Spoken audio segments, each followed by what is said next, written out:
Hello! Hello mga friendship! Andito na naman po ang inyong lingkod na si Angelita. And syempre, magbibigay na naman tayo ng ating mga opinyon at mga comments. Diba? Para po sa mga naririnig nating balita sa araw-araw dito sa ating bansa. Well, bago naman po tayo mag-start dyan is gusto ko muna sanang batiin kayo ng isang magandang araw mga friendship. Okay, maayong buntag dyan sa mga friendship natin sa Kabisayaan and bonjour mi amor. And syempre panaimbag nga aldaw kada kayo amen mula sa sur hanggang sa Ilocos Norte. And of course, Korentag. And Murumutukutu, Unitagimasu. Diyan sa ating mga friendship na nasa Japan. And Assalamualaikum Yom Sayid sa mga kamusliman nating mga kaibigan at mga Arabe. And of course, mayad ngadlaw kanindong tanan mga tangay o mga kaiban. And syempre, kifak and kifik mga habibi. Alright. Now, eto po. Yung atin topic ngayon is about sa interim release ni FPRRD, diba? And dito lang yan sa mga mata ni Angelita. Well, mga friendship, yung interim release na hinihiling ng kampo ng mga Duterte, di ba? Na gusto nilang pansamantalang paglaya ni FPRRD. Kasi nga dahil daw masama na ang kondisyon, bla bla bla. Diyan naman sila magagaling pagdating sa mga fake news at saka mga gawa-gawang salita. Tama. Magagaling sila dyan. Di ba mga friendship? And syempre, dahil nga very disappointed sila kasi hindi na-aprubahan yung interim release, ibinasura ng ICC yun, diba? And so, nagngingit-ngit sila ngayon. Kaya naman itong ang anak niya ng mga congressman na si Polong, ayan, diba, umalma. O ang siste, nagagalit. Kasi nga, hindi pinagbigyan ang kanilang hinihiling na interim release. Diba? Well, mga friendship, panoorin muna natin ito. Let's watch this. Pasalamat kay Vice President Sara Duterte. Marahil ito ang unang pagkakataon na nagpasalamat ang ilang human rights group at pamilya ng mga biktima ng war on drugs kay Vice President Sara Duterte. Mismong ang anak daw kasi ng dating Pangulong Rodrigo Duterte ang dahilan kung bakit binasura ng pre-trial chamber ng International Criminal Court ang hiling ng kanilang kampo na interim release o pansamantalang paglaya habang gumugulong ang reklamo. Sa totoo po, kami, told you so, parang gano'n. Kasi matagal na po namin pinupoint out yan, na yung statements mismo nung Duterte family ang magagamit or gagamitin ng korte to decide. Isa sa mga naging basehan ng ICC ang mga naging pahayag ni Inday Sara na taliwas kumpara sa defense team.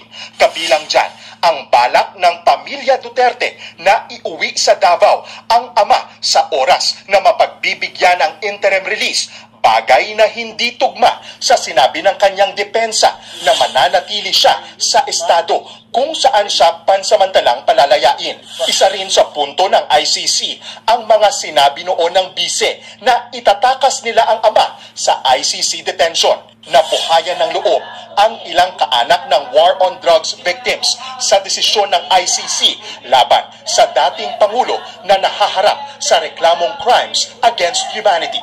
Ayaw na namin siyang palabasin dahil isa po itong banta sa aming mga pamilya at sa lahat po ng mga inabuso ni Duterte.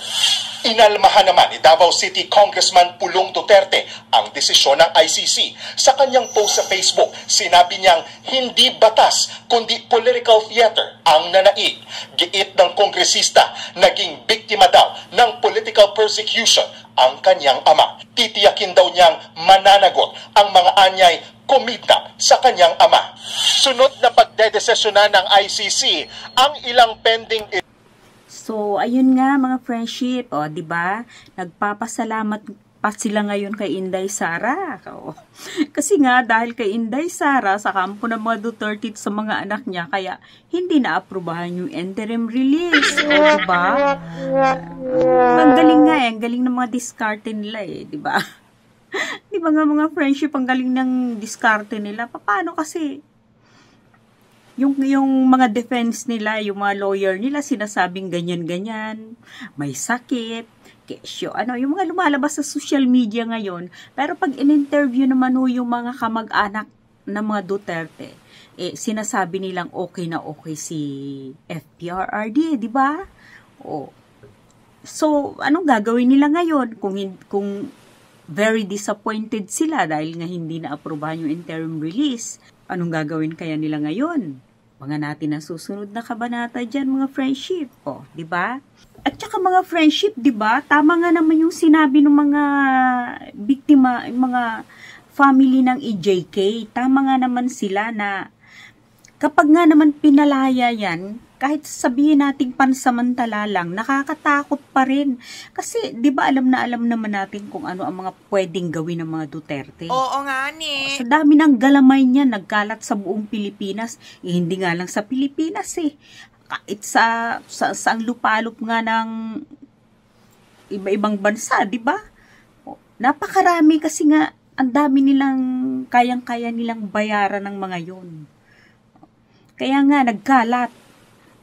So, dapat talagang palayain? Kahit panandalian lang sabihin natin, interim release, panandali ang paglaya. Kahit nasabihin natin panandali ang paglaya yun, pero mahirap pa rin. Kasi hindi sila katiwa-tiwala. Tama. O, di ba? Lalo na kapag ganyang naandyan na, nasa Davao na, baluarte niya na yan. O syempre, lalapitan na naman siya ngayon ng mga ng mga alalay niya, ng mga mga alagad niya. Oo nga ni. Diba? Alam niyo naman, ang apoy na hindi namamatay. Diba mga friendship? Alam niyo mga friendship, si BP Sara rin kasi nagpapahamak no? Tama. Kasi, sila yung defensive ang sinasabi, tapos silang mga anak, iba rin naman ang sinasabi nila. Kumbaga, pinahahamak nila yung ama nila, di ba? Sasabihin nilang okay si FPRRD, ganyan-ganyan. Kapag ine-interview sila, tapos kapag naman yung mga attorney nila, sasabihin nakakaawa si tatay digong nila, di ba, nakakaawa nga raw dahil may sakit, ganyan, bla bla bla. Kasi nga ang galing nilang gumawa ng mga pagdating sa kasinungalingan, perfect sila dyan. Master nila yan pagdating sa mga fake news, kasinungalingan, mga pambubuli. Andyan sila, ang gagaling nila talaga dyan when it comes to that. Tama. Diba, mga friendship? Pagkatapos sasabihin ni BP Sara nun, di ba, nung in-interview siya na itatakas daw nila si FPRRD sa ACC. Kahit nasabihin natin nagbibiro lang siya, palagi na natin sasabihin niya nagbibiro lang siya nun, di ba? So, hindi niya alam yung mga pagbibiro niyang yun, hindi tama yun, di ba? Oo nga International court yan Natural, lahat ng mga sasabihin nila, lahat ng mga kilos nila, natural. Nababantayan, lalo pa ang social media ngayon. Matindi na, di ba? Kahit kaliit-liit ang mga butas, natutunugan na nila yan. Siyempre, natural, nakikita niya, napapanood sa buong mundo. Sa YouTube, sa Facebook, napapanood lahat yan. Kaya alam nila kung anong pinagsasabi ni Inday Sara. Parang sila na rin ang gumagawa ng sarili nilang ng sarili nilang mga ikapapahamak. Diba, mga friendship? Ikaw ba naman magsabing itakas na lang natin si tatay? diyan sa ICC. Dapat mo bang sabihin yan? Kahit na biro yan, hindi magandang biro sa mga ano yan. Kasi International Criminal Court yan eh. Tama. Tapos naririnig na nilang ganon, di ba? Malay ba natin? Kung yung mga biro-birong ganyan, maging totoo yan. Oo. Kaya pagdating sa mga ganyan, ang prosecution, ang mga judges, lahat ang natural. Always alert sila sa mga ganyang mga pahayag. Kasi nga naman syempre baka maisahan sila, 'di ba? Sino bang katawa-tawang lalabas pag kapag ba nakawala na 'yan, naitakas na. Saan hahabulin 'yan? Alam niyo naman ng mga Duterte, maraming tunnel, 'di ba? Maraming mga underground hideouts. Oh. Hanggang sa ilalim ng lupa yan, may hideouts yan. Malaman natin, baka mamaya hanggang dun sa taas, may hideout pa rin yan. Di ba mga friendship? Tapos mga friendship, no? Yung disappointment ni Congressman Pulong, di ba? Ni Pulong Duterte. Yung mga decision daw na disgraceful miscarriage of justice. Hindi raw yun na batas, kundi political theater. Ano mga political theater? Kapag may mga ganun, puro political ang hindi nadahilan nila. Tama. Diba? Pinopolitika, ganyan, ganun. Puro politika. Samantalang sila, pinipersonal nila. Tama. Diba? Sila ang namemersonal. Lahat ng bagay sa kanila, pinipersonal nila yon. Pero pagdating naman sa mga ganitong bagay, sasabihin nila is political na naman. Pinupolitiko daw ng gusto, kaya ganun ang nangyayari. Political theater. Talaga lang ha? Di ba mga friendship? Naging biktima raw ng political persecution. Bakit magiging biktima ng political persecution? Nagkasala, di ba nagkasala ang ama niya? Ibig sabihin, yung pagpatay niya sa mga libu-libong tao, political yun? Ha? For political lang yun? Ganun? Dahil pinupolitika? Ganun lang yun? Pati yung prosecution, gagawin niyang political prosecution, no? Bang klase rin naman talaga itong mga Duterte. Tapos, kinidnap raw ang ama niya. Wow! Hindi, pagbayarin nyo kung sinong kumidnap sa mga ang tagal-tagal na yan eh. Ang tagal-tagal nyo nang sinasabing magbabayad ang kumidnap sa tatay nyo. Kinidnap ang tatay nyo, dinala sa dahig dahil may kasalanan. Kinidnap yun? Kidnap? Hindi ba hinuli yun? Tama. Legal yun dahil may warrant of arrest. Tama. Na galing sa ICC. Hinuli ang tatay nyo dahil may kasalanan siya, hindi yun kinidnap. Tama. Bakit kaya ipinagpipilitan ng mga Duterting ito na kinidnap ang tatay nila? Diba? Pati yung mga mga DDS, HIT nila, sinasabi, kinidnap, ayaw nilang tanggapin na hinuli siya at dinala na sa ICC para pagbayarin sa mga kasalanan ginawa niya sa mga taong pinagpapatay nila, 'di ba? Noong panahon niya. Sabi nga ni Matubato nagawa nga niya sa Davao, 'di ba? Syempre kaya nga sila na konsensya na. Then nung naging mayor pa lang yun siya. Then nung naging presidente siya intero Pilipinas na. Buong bansa na, 'di ba? Sabi nga ni Matubato, kaya nga hindi na kinaya ng konsensya nila ni Las Cañas. At sila sumuko na rin kasi kung hindi nila gagawin yun, pati sila ipadededo. 'Di ba? Sasabihin lang ni Duterte, ganun pa yan. Nyo yan. Pag hindi nyo yan, kayo ang ko kayo. Paulit-ulit niyang sinasabi yan sa harapan ng mga tao. Napapanood lahat siya ng buong bansa. Buong Pilipinas, hindi lang buong Pilipinas, buong mundo ang nakakapanood yan. Paulit-ulit niyang sinasabi yan. Paano nila sasabihin kinidnap ang ama nila? Ayaw kasi nilang tanggapin na may kasalanan ng ama nila kasi pare-parehas naman sila eh. Pare-parehas sila, ganun. Kung ano ang puno, yun ang mga bunga. Di ba, mga friendship? Tama. Ganun lang yun. Kaya pagkatapos ngayon, sasabihin nilang kinidnap. Yan naman ang lagi nilang kinidnap, political theater. Ngayon naman, political theater naman ang sinasabi. Puro politika, di ba?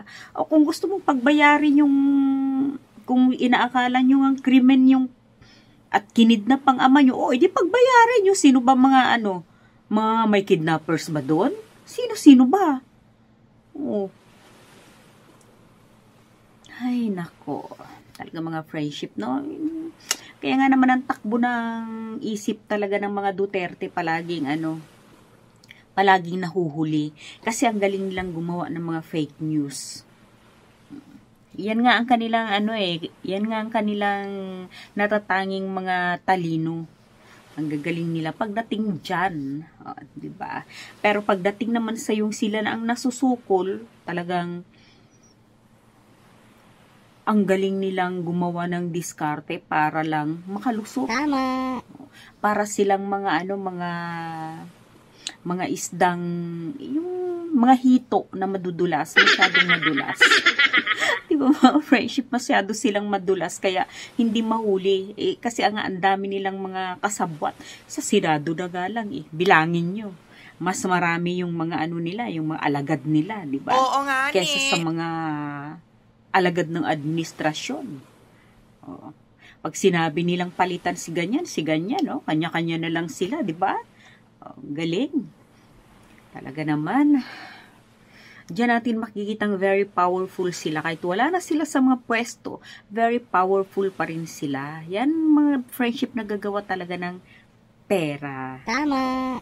Ganun yun. Okay mga friendship, hanggang dito na lang muna tayo, alright? Medyo short lang yung ating topic ngayon. And paalam na muna tayo ha. And magkikita-kita tayo sa susunod na naman nating mga video. Dito lang yan sa mga mata ni Angelita. And of course, cheers, adios, nos vemos, que tengas un buen día, and oribor mes. Sayonara, masalawira marabi, and arabaradichi. Bye mga friendship. And don't forget, subscribe and likes. And mag-comment na rin kayo kung gusto nyo. Bye!